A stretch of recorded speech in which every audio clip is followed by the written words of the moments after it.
Untuk melanjutkan, acara yang luar biasa ini sudah berada di sini juga salah satu bintang tamu kita, salah satu inspirator kita, ada Dokter Meity Alfina. Assalamualaikum dokter. Ya, Waalaikumsalam warahmatullahi wabarakatuh. Apa kabar dokter? Alhamdulillahirrahmanirrahim. Sehat semuanya, semoga semuanya sehat. Nah, dokter sedikit dokter sebelum mulai. Aku lihat nih gelar dokter sangat ada SPOG, ada PG certified kayaknya. Itu bisa dijelasin sedikit nggak dok? Ya, jadi saya sebagai seorang praktisi kedokteran, juga seorang spesialis obstetrik ginekologi, juga postgraduate certified-nya saya peroleh dari Islamic Science ya. Jadi saya mendalami khusus di ilmu kedokteran Islam dan juga sebagai peneliti berbasis biologi sains. Jadi ya dasar-dasar kedokteran Islam, di mana saat ini saya mencoba mentadaburinya dari Al-Quran. Insya Allah hari ini kita akan berbagi bagaimana kita mentadaburi ayat-ayat Quran dengan tentunya dengan ayat-ayat kauniyah, dengan akal kita, sebagaimana Allah lebihkan kita dari makhluknya yang lain karena kita diberikan kelebihan akal. Nah, nanti kita akan bahas lebih lanjut bagaimana hikmah beribadah dihubungkan dengan kronobiologis atau jam tubuh kita secara sunnatullah ini berproses sehari-hari. Masya Demikian. Allah, Masya Allah dokter. Dokter punten silakan berikan kami sebuah nasihat, apalagi tadi masalah waktu tidur, karena banyak dari kita mungkin waktu tubuh kita agak berantakan. Jadi dokter, saya persilakan. Baik. Jazakallah khairan katsiran. Masya Allah. Tadi di awal Syekh Ahmed telah Masya Allah merecite Al-Quran dengan luar biasa, di mana satu ayat dari Quran surat Ali Imran ayat 190. Ali Imran 190 sampai 191. Di sana Allah berfirman, Masya Allah, bagaimana seorang manusia itu harus mengutamakan bagaimana potensi akalnya, gitu ya. Satu ayat, Bismillahirrahmanirrahim. Inna fi khalqis samawati wal ard wahtilafil laili wan nahari la ayatil ulil albab. Jadi seorang manusia berakal itu adalah manusia yang memikirkan langit dan bumi, siang dan malam, gitu ya, atas kebesaran Allah gitu. Kemudian di ayat berikutnya, seraya berkata, manusia yang sambil berdiri, duduk, berbaring, dan memikirkan siang dan malam, dan berkata, Rabbana ma khalaqta hadza batila. Sesungguhnya Allah menciptakan segala sesuatu tidaklah sia-sia. Jadi, Masya Allah hari ini saya akan sharing bagaimana hikmah gitu ya. Hikmah itu dalam Quran juga, dalam Quran surat Al-Baqarah ayat 269, di mana artinya Allah itu akan menganugerahkan hikmah, kepahaman yang dalam tentang Al-Quran dan As-Sunnah kepada seseorang atau orang yang dikehendakinya.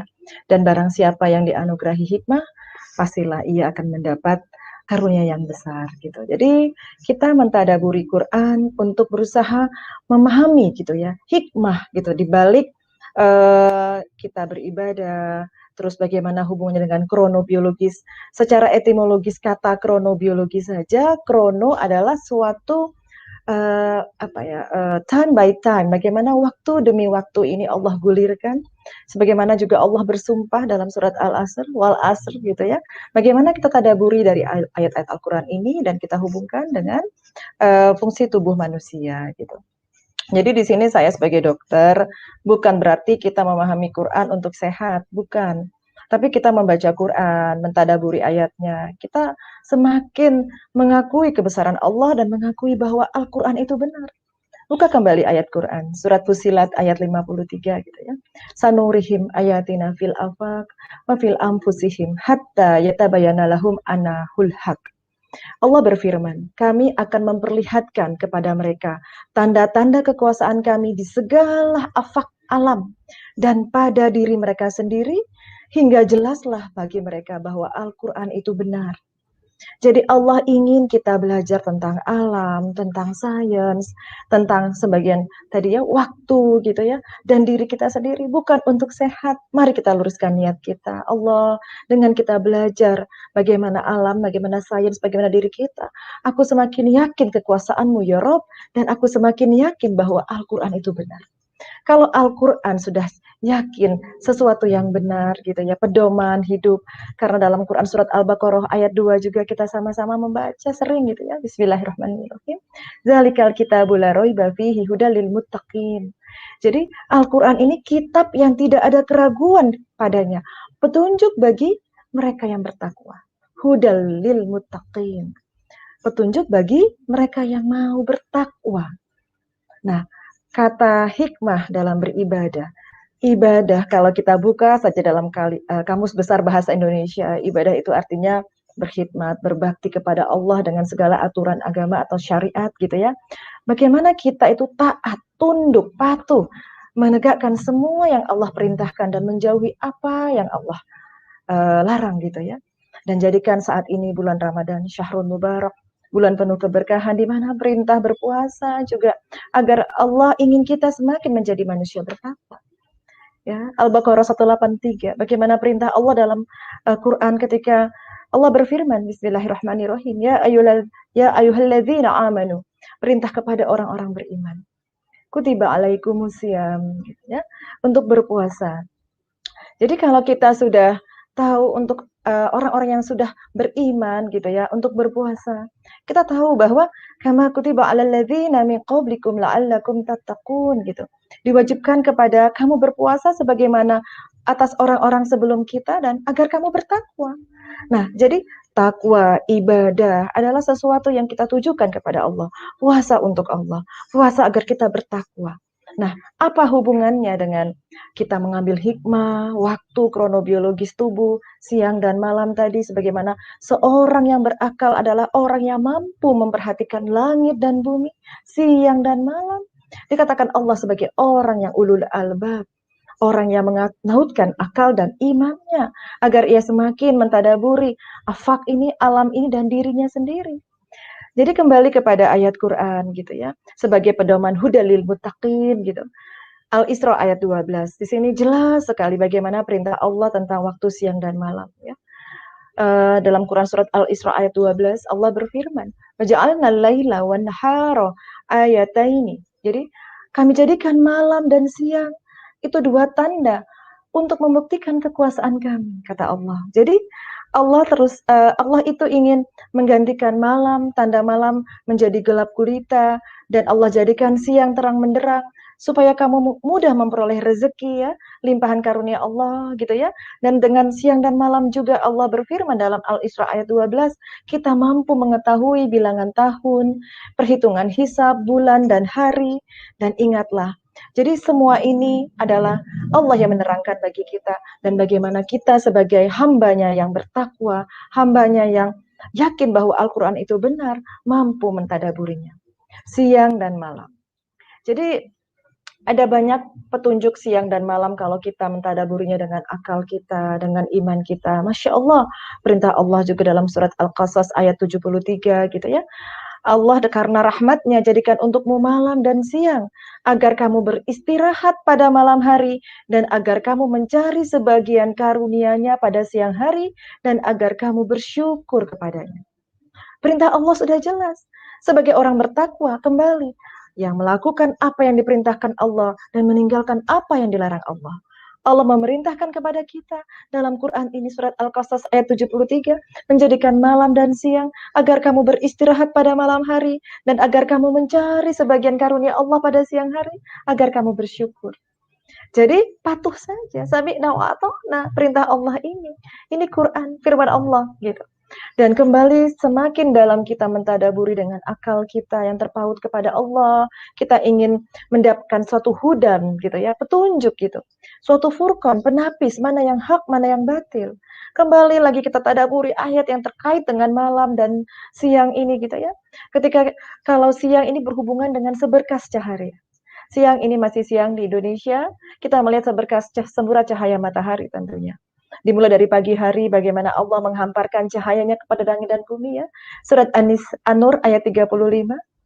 Bagaimana Allah itu berfirman, Allah pemberi cahaya kepada langit dan bumi, perumpamaan cahayanya seperti sebuah lubang yang tidak tembus, yang di dalamnya ada pelita besar. Dan Masya Allah, saya sebagai dokter, ketika mentadaburi ayat Allah ini, menetes air mata kita. Allah, petunjukmu jelas dalam Quran Allah. Ditemukan secara ilmu saintifik kedokteran, setitik berkas dalam bola mata setiap insan, hamba Allah, yang disebut dengan secara bahasa kedokterannya suprachiasma nucleus, ya, titik bola mata, sebuah lubang yang tidak tembus, kata Allah dalam Quran, seberkas cahaya itu masuk ke dalam bola mata setiap insan di muka bumi pada pagi hari, gitu ya, pada saat semburat cahaya matahari. Apa yang terjadi pada tubuh manusia? Penelitian terus dilakukan berbasis saintifik dan juga berbasis bukti medis, gitu ya. Seberkas cahaya yang masuk ke dalam bola mata setiap manusia ternyata mengaktifasi jam biologis tubuhnya. Ibarat saklar di switch on, sistem tubuh yang disebut hormon, sistem tubuh yang meliputi sistem syaraf, sistem tubuh yang meliputi sistem imunitas, kekebalan daya tahan tubuh, dan sistem yang meliputi sistem pencernaan dan juga sistem pernafasan. Masya Allah. Gitu. Jadi kalau kita bangun, menatap cahaya, seberkas cahaya masuk ke bola mata di titik reseptor suprachiasma nuclei, secara saintifik, kalau kita sudah beriman, tentu kita melakukan. Ini hanya pembuktian untuk menambah semakin keimanan kita dan menambah semakin kokohnya azam kita mempedomi Al-Quran yang pasti benar, sebagaimana surat Fussilat ayat 53 tadi. Masya Allah, tabarakallah. Apa yang terjadi? Ternyata ketika manusia itu bangun setelah sebelum subuh tentunya, karena semburat setelah subuh ada kita menunggu waktu Isra, ya, waktu syuruk gitu, cahaya matahari sudah bersinar gitu ya, kita memandang, kemudian apa yang terjadi? Suatu sistem hormonal yang disebut hormon kortisol dalam tubuh untuk mengaktifasi denyut jantung semakin lebih cepat dibandingkan ketika malam hari. Secara sunatullah, denyut jantung kita melemah karena Allah inginkan kita istirahat. Disinilah kita sebagai manusia yang beriman, mentadaburi ayat Quran, bagaimana hikmah kita perintah beribadah. Kita disuruh bangun gitu ya saat subuh, ya. Kalau saat ini sekarang bulan Ramadan, sebaiknya ya sebelum subuh tentunya kita melakukan sahur gitu bersama keluarga, tidak tidur lagi setelah subuh karena menantikan fajar gitu ya, syuruk gitu ya, terus berzikir mengharapkan ridho Allah, keberkahan di bulan yang penuh rahmat ini gitu. Masya Allah, ternyata secara tidak kita sadari gitu ya, Allah itu sudah mensinkronkannya untuk tubuh kita ini beraktivitas di pagi hari, karena Allah sudah perintahkan kita untuk menjemput karunia Allah dalam hal bekerja, menuntut ilmu di sekolah, dalam hal aktivitas yang sifatnya physically. Dan Allah sudah menyiapkan atribut hormon kortisol tadi keluar sedikit demi sedikit dan puncaknya pada siang hari gitu ya. Nah, barang siapa yang menyalahi sunatullah ini, kodrat ini, dia tidur habis subuh, apa yang terjadinya? Ibarat ketika sumbu dinyalakan, ketika ingin memanaskan suatu pinggan gitu atau air gitu ya, sudah panas tapi kita tidur gitu, kita lalaikan yang sudah dipanaskan tadi, apa yang terjadi? Banyak mudaratnya.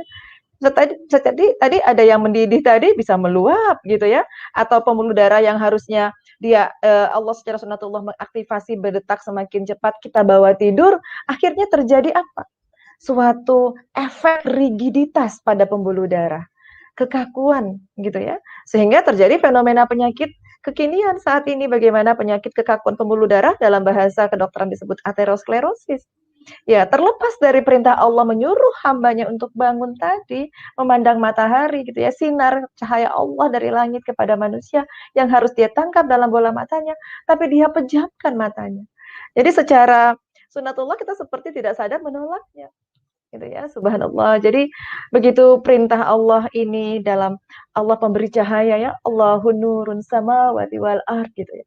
Allah pemberi cahaya gitu dari langit kepada ard gitu.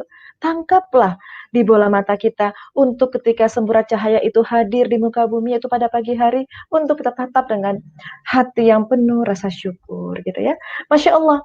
Jadi setelah kita paham, oh ternyata kalau saya setelah kita sahur saat Ramadan ini gitu ya, kita tidur gitu, jam sistem tubuh kita chrono time gitu ya, jam tubuh kita jadi banyak yang absurd gitu, banyak yang overlapping. Harusnya kita dapat sistem hormonnya teraktivasi. Hormon itu adalah suatu protein yang memerintahkan banyak sistem organ, termasuk nanti hormon untuk membuat gula darah stabil, ya insulin itu kan hormon. Termasuk hormon reproduksi untuk dapat kita mencapai masa subur gitu ya. Atau hormon tiroid agar kita mampu bermetabolisme dengan baik apa yang kita nanti cerna gitu. Tapi kalau tadi sistem ini ibarat saklar nyala tapi di bawah tidur, akhirnya sistem tadi pun menjadi tidak optimal berfungsi. Apakah itu salah Allah? Tidak, kalau kita sakit, ternyata kita kurang mampu barangkali mencari hikmah dari ayat-ayat Allah, memahami perintah-perintah Allah. Kalau kita sudah sami'na wa ata'na, takwa, benar-benar kita patuh terhadap yang sudah Allah firmankan, karena ini merupakan guideline terbaik di muka dunia ini.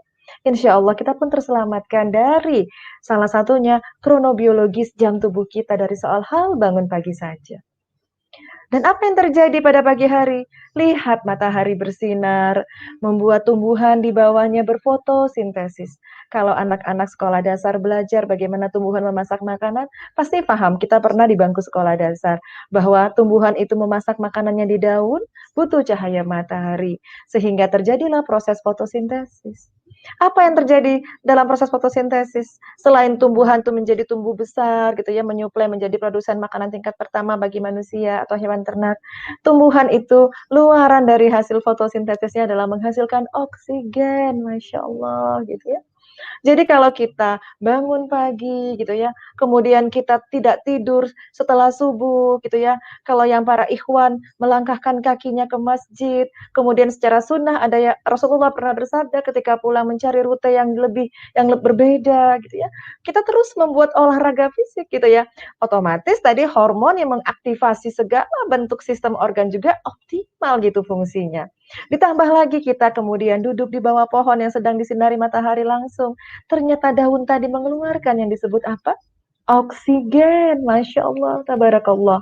Itulah orang yang mampu mentadaburi ayat-ayat Quran dan bagaimana dia secara akalnya, akliyahnya gitu ya, mampu membaca ayat-ayat kauniyah, ayat-ayat yang Allah firmankan dalam Quran yang mengulas tentang alam.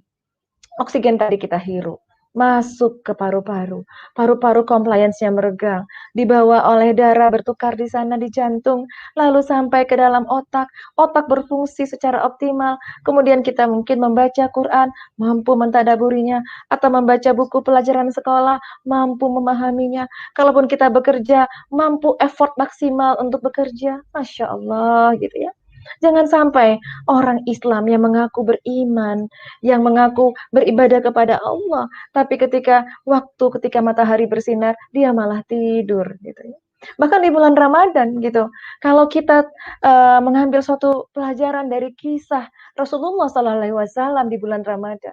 Menarik sekali kalau kita ingat bagaimana kisah di bulan Ramadan, begitu banyak peristiwa-peristiwa besar, ya. Bagaimana dahsyatnya gitu ya, di bulan Ramadan ada suatu perang ya, perang Badar gitu ya, di mana di sana luar biasanya para pasukan kaum muslimin yang hanya berjumlah 300-an gitu ya, melawan musuh kaum kafir Quraisy yang berjumlah 3 kali lipat ya, 1000-an gitu. Di bulan Ramadan, para pasukan muslimin itu berpuasa di siang hari gitu ya. Nah, jadi jangan sampai nanti ada satu hadis yang dhaif, yang umat Islam tak sadar bahwa dia mungkin salah memaknai gitu. Bahwa katanya kalau sebaik-baiknya bulan Ramadan adalah tidur gitu, dapat ibadah. Kita harus merujuk para guru-guru, ahli tafsir gitu ya. Sebagaimana sering gitu, ada yang mengatakan pada termakan dengan satu hadis dhaif, tidurnya orang berpuasa adalah ibadah. Ternyata setelah kita membaca suatu kitab ya, jadi luar biasa gitu ketika kita membaca ungkapan hadis dhaif ini berasal dari mana gitu ya. Dari suatu kitab Silsilatul Hadis ad-Dhaif wal Ma'mudu gitu ya. Bahwa di sini dikatakan bahwa hadis tersebut adalah hadis palsu. Jadi jangan sampai gitu, kita disuruh tidur-tiduran siang hari, padahal tadi perintah Allah memerintahkan kita untuk tadi melihat cahaya matahari gitu ya, bangun untuk menjemput karunia Allah. Memang ada satu sunnah yang hadisnya sahih di pertengahan siang hari, ketika memang di sana puncak-puncaknya ketika sudah kita start over pagi hari untuk bangun gitu ya. Ketika kita melakukan serangkaian ibadah setelah subuh, kita berzikir, kemudian kita menegakkan sholat duha gitu ya, beraktivitas, bekerja di siang hari. Memang ada saatnya kita mengistirahatkan jantung tadi yang sudah kita aktivasi sebelum subuh, yaitu diperintahkan oleh Rasulullah untuk hailullah. Itu jelas memang hadisnya untuk tidur siang gitu ya sebelum zuhur. Tapi kalau nanti berleha-leha tidur sepanjang siang karena ada hadis palsu tadi yang diyakini bahwa itu adalah ibadah, mari kita tinggalkan. Kita harus cari benar-benar bagaimana sumber hadis itu, apakah dia sahih atau dia dhaif gitu. Jadi berhubung dengan hikmah beribadah tadi gitu. Kita mencari nafkah juga. Seorang ayah bekerja di siang hari, berangkat dari rumah setelah subuh gitu ya. Ada ayah kerja gitu.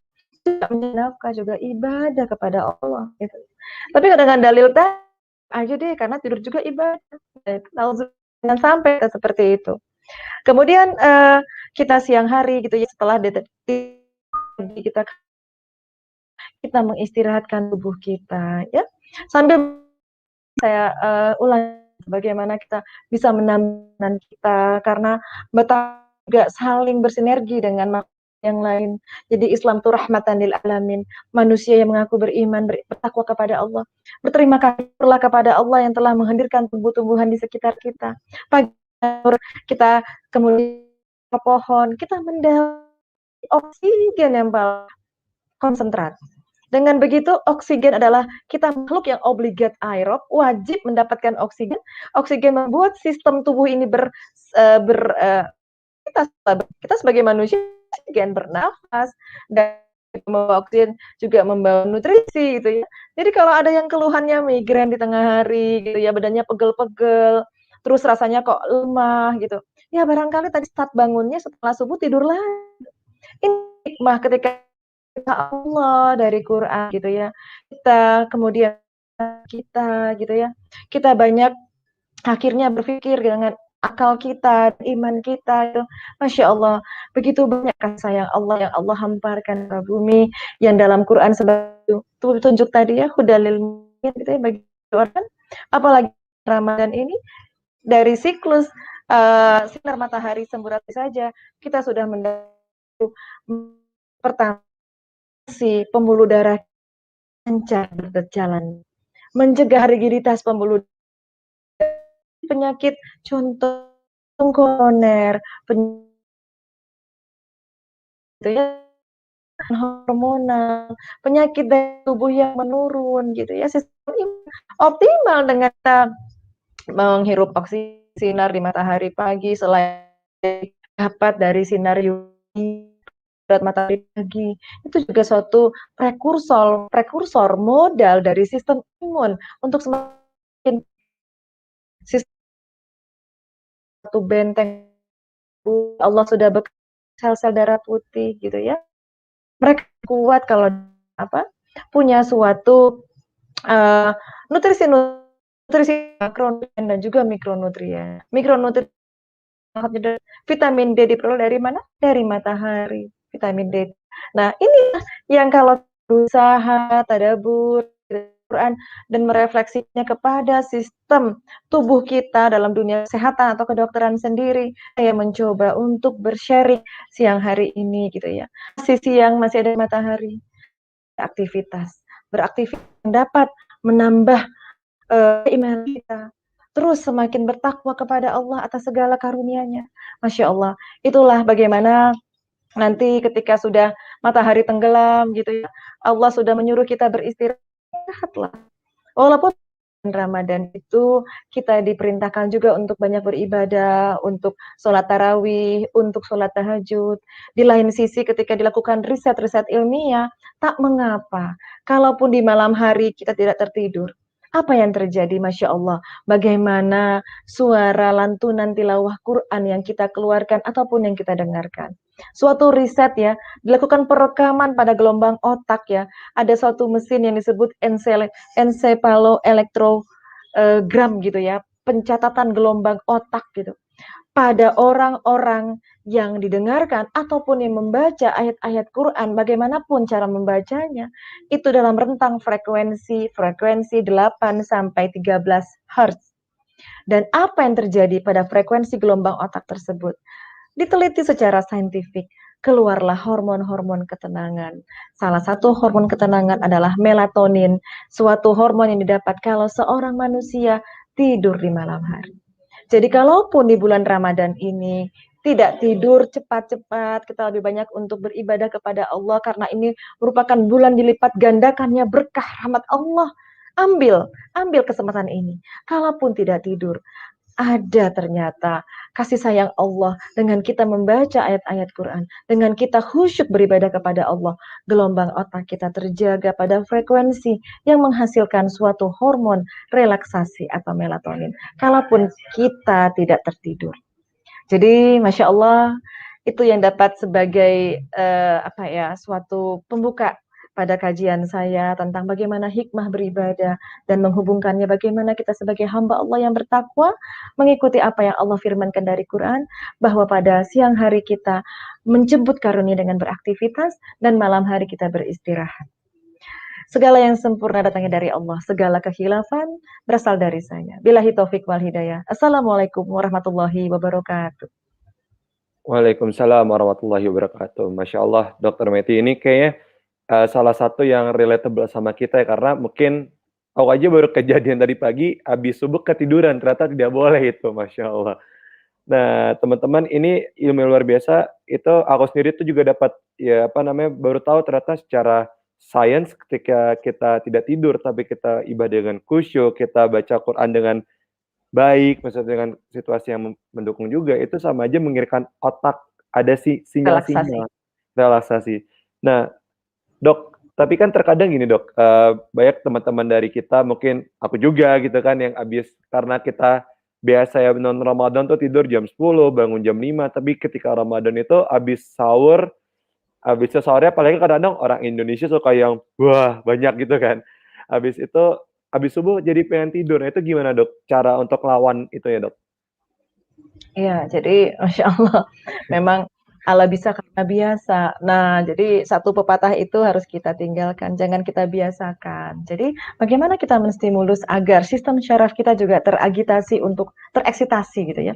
Hmm. Ada satu berita, bagaimana Rasulullah itu kalau bangun tidur ya, dia pasti mencuci tangan, kemudian berwudu, ya bahkan tadi ayat yang dibacakan oleh Syekh Ahmed, Ali Imran 190 sampai 200 juga adalah suatu sunnah. Bagaimana kita juga membacanya.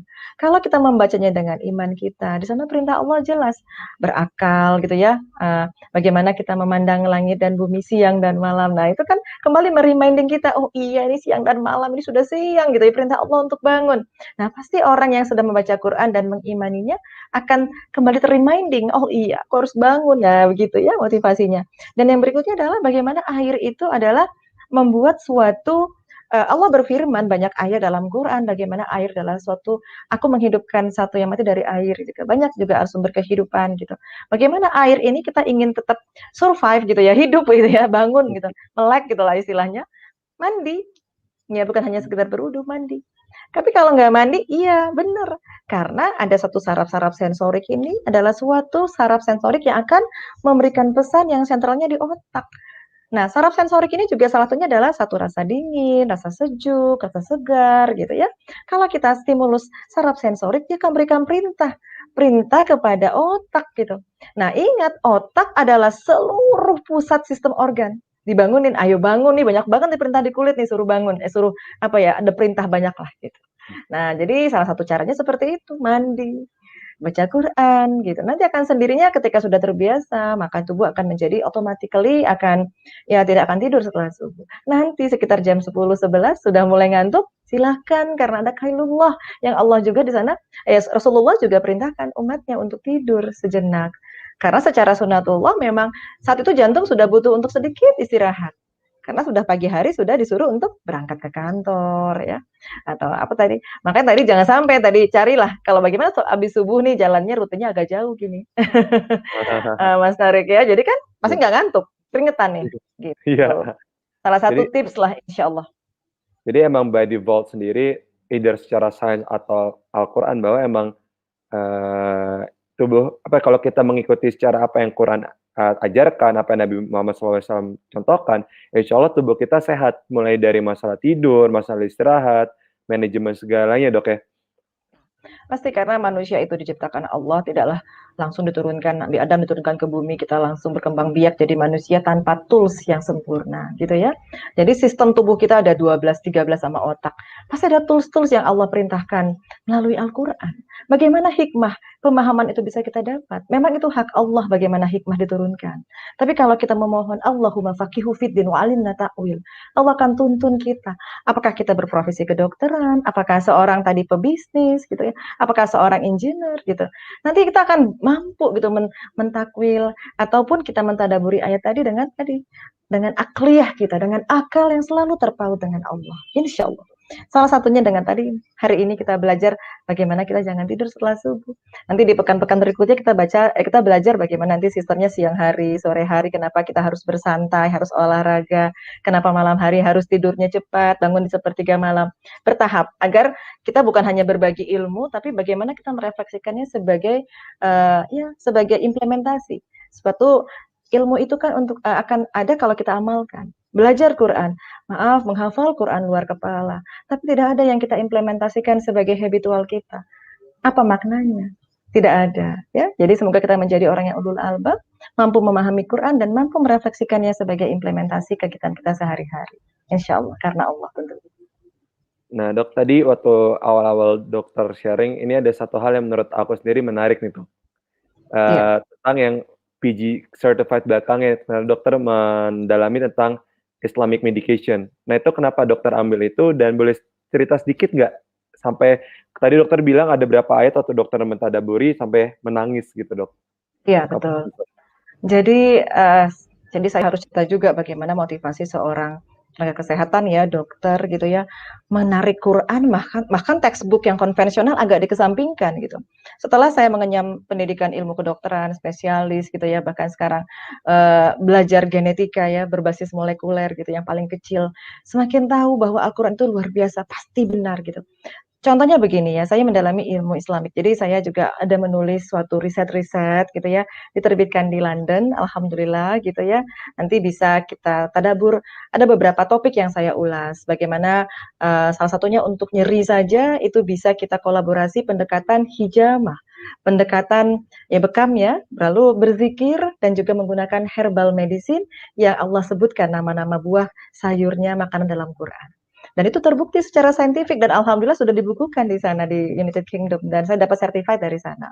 Nah, jadi kita sebagai hamba Allah gitu ya, sebagai orang yang diberikan akal, saya sebagai dokter ingin mengembalikan bahwa ilmu kesehatan ini kalau kita hanya berpatok, contohnya begini saja, ilmu kedokteran Islam. Kita tahu bahwa ketika Rasulullah bersabda, tidaklah seorang mukmin tertusuk duri bahkan sakit kecuali Allah sedang ampunkan dosa-dosanya. Jadi sebenarnya kalau kita sakit apapun yang dicari bukan obat. Landasan akidah dari Quran, Asy-Syu'ara 80 wa idza maritu fahuwa yasfin. Apabila aku sakit Allah yang menyembuhkan. Cari Allah. Allah, wasilahnya aku sakit gigi. Ya Allah, barangkali aku tidak sadar tadi nginjak semut gitu ya Allah. Astagfirullahalazim. Ampunkan dosaku ya Allah. Bisa nggak sembuh? Bisa, hak Allah nyembuhkan. Lalu bagaimana dalam pendidikan kedokteran Islam yang saya dalami, wasilah-wasilah pengobatan agar Allah ridho. Targetnya adalah Allah ridho. Kalau Allah ridho, bagaimana Nabi Ayub yang sakitnya Masya Allah luar biasa, dengan air yang Allah turunkan melalui malaikat Jibril sembuh. Ya, inilah umat Islam yang kadang-kadang masih berpaham kesehatannya berbasis konvensional.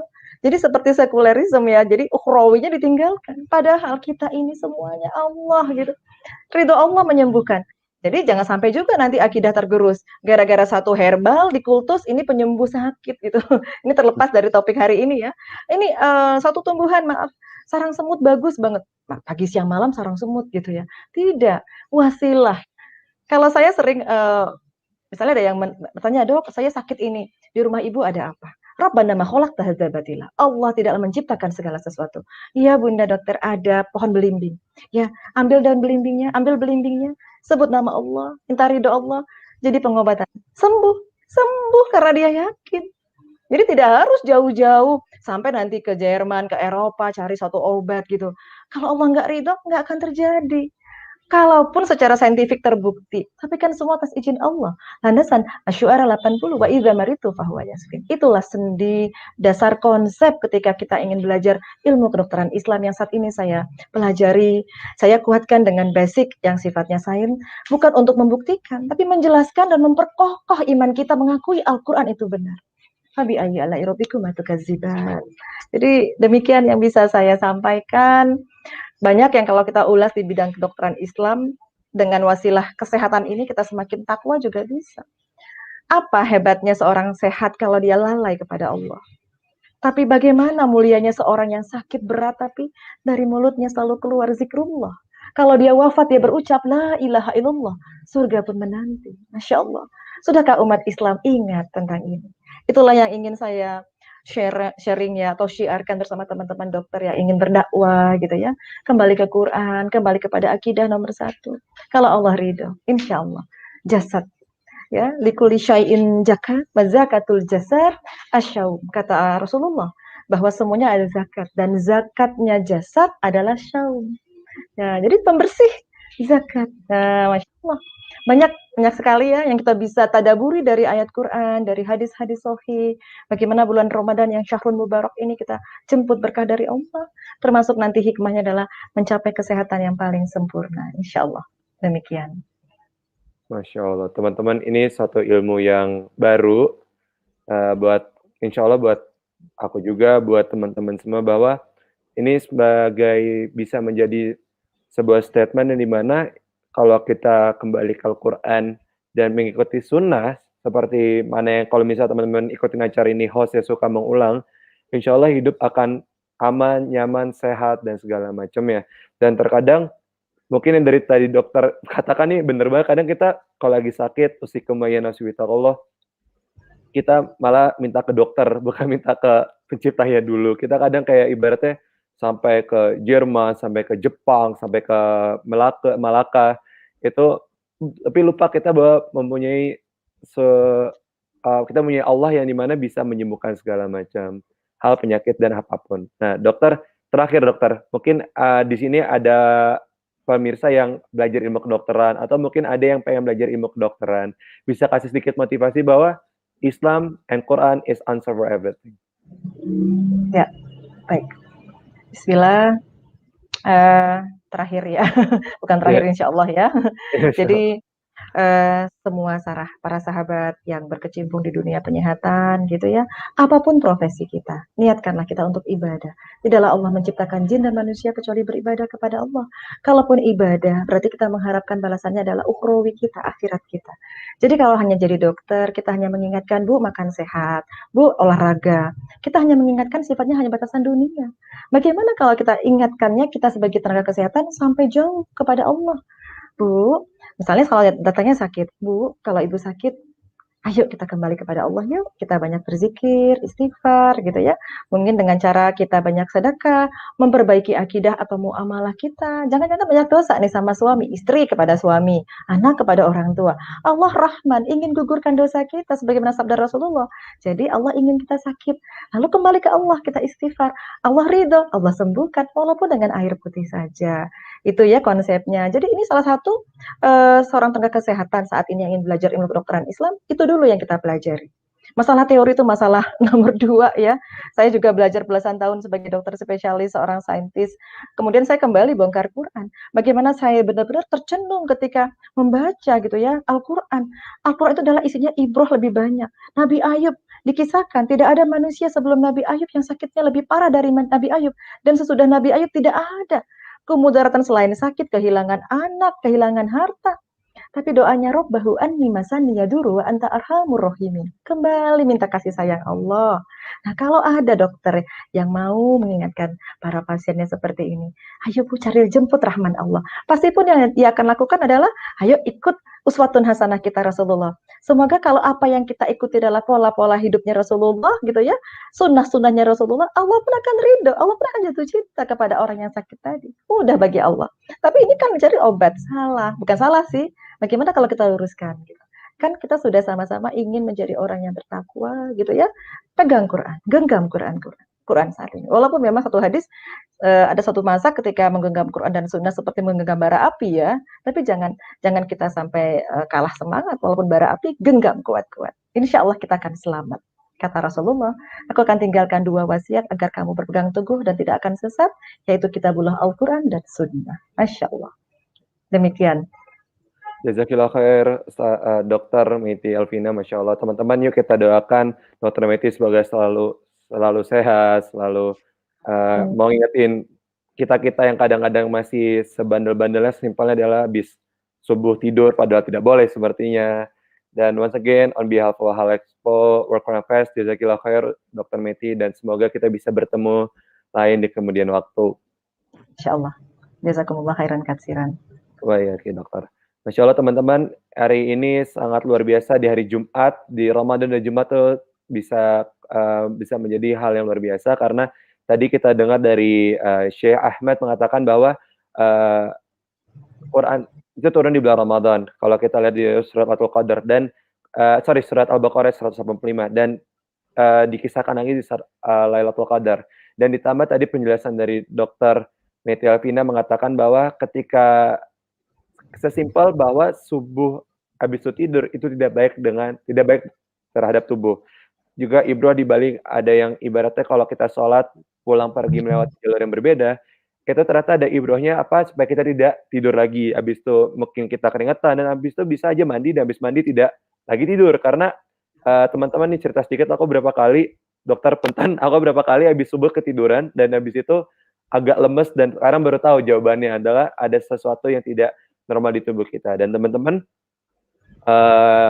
semoga banyak pelajaran yang kita dapatkan sampai hari ini dan mungkin malam juga teman-teman menyaksikan lagi acara World Quranic Fest, akan banyak pelajaran yang akan teman-teman insya Allah dapatkan. Nah teman-teman, yuk kita sambungkan rantai kebaikan ini dengan cara teman-teman dengan mudah sekali sharing di sosial media teman-teman tentang kajian atau kegiatan di World Quranic Fest. Teman-teman bisa sharing, bisa lihat flyer ya di Instagramnya Halal Expo Indonesia. Karena apa teman-teman, kalau ada teman-teman yang sharing ke teman-teman yang lain dan teman-teman nonton either live atau di YouTube-nya, YouTube ya Halal Expo Indonesia, insya Allah amalan jariah bisa buat teman-teman. Dan teman-teman jangan lupa share, comment, and subscribe channel pendukung, ada Halal Expo Indonesia, MNC Media, RCTI Entertainment, dan selalu doakan kepada guru-guru kori-kori yang bersama kita untuk selalu sehat walafiat dan menemani kita dan ingatin kita yang suka kadang-kadang bandel. Teman-teman, itu aja dari aku mohon pamit, mohon maaf kalau ada kesalahan datangnya dari saya pribadi, kesempurnaan hanya datang dari Allah. Mari kita tutup dengan doa kifaratul majlis, subhanakallahumma wa bihamdika asyhadu an la ilaha illa anta astaghfiruka wa atubu ilaik, dengan mengucapkan surat Al-Asr. Al-Asr innal insana lafi khusr illa allazina amanu wa 'amilus solihati wa tawassaw bil haqqi wa tawassaw bis sabr. Wabillahi taufiq wal hidayah. Wassalamualaikum warahmatullahi wabarakatuh. See you after tarawih. Terima kasih dokter. Wa khalaqal janna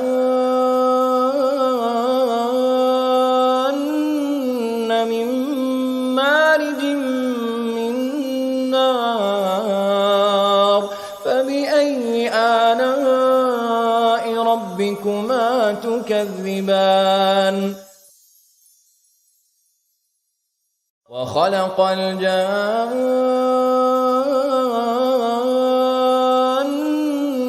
من مارج من نار فبأي آلاء ربكما تكذبان وخلق الجن من مارج من نار فبأي آلاء ربكما تكذبان